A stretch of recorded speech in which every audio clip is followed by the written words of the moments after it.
When she asked me, where is mom? My spontaneous answer was, she's with Allah. He wahine māia te hoa wahine a Farid Ahmed. A person who gave her life to rescue me.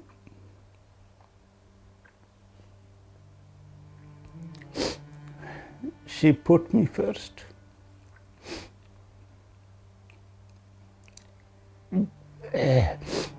Before her own life.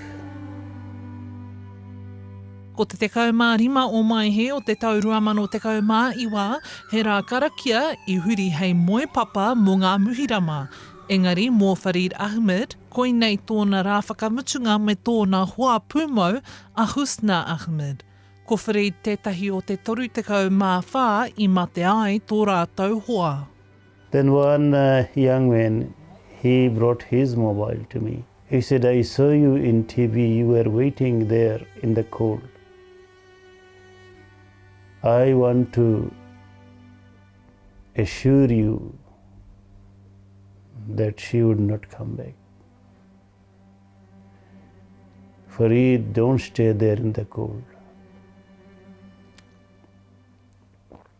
Go home.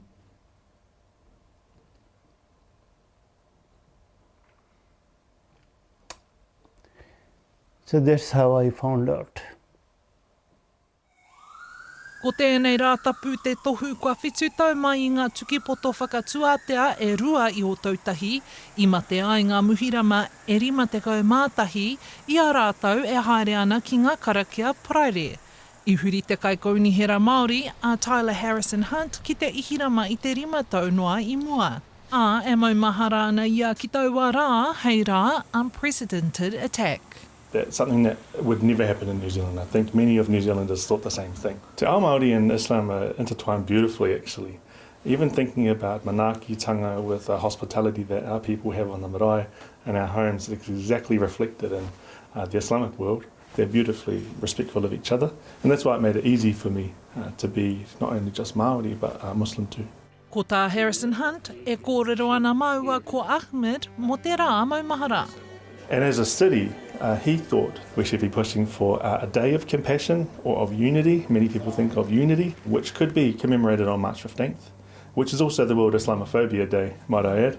The attack brought us together, and it did exactly the opposite of what the terrorists wanted. So as we go through seeing the Unity Week things, we're going to see amazing initiatives where we have normal people, everyday people, be walking alongside those who haven't been here as long. And that's the most beautiful thing about all of this. Ka tū te wiki kotahitanga Ātau a Sakina Community Trust ki te whakahōnore ngā morehu me ngā tāngata I hinga I auara.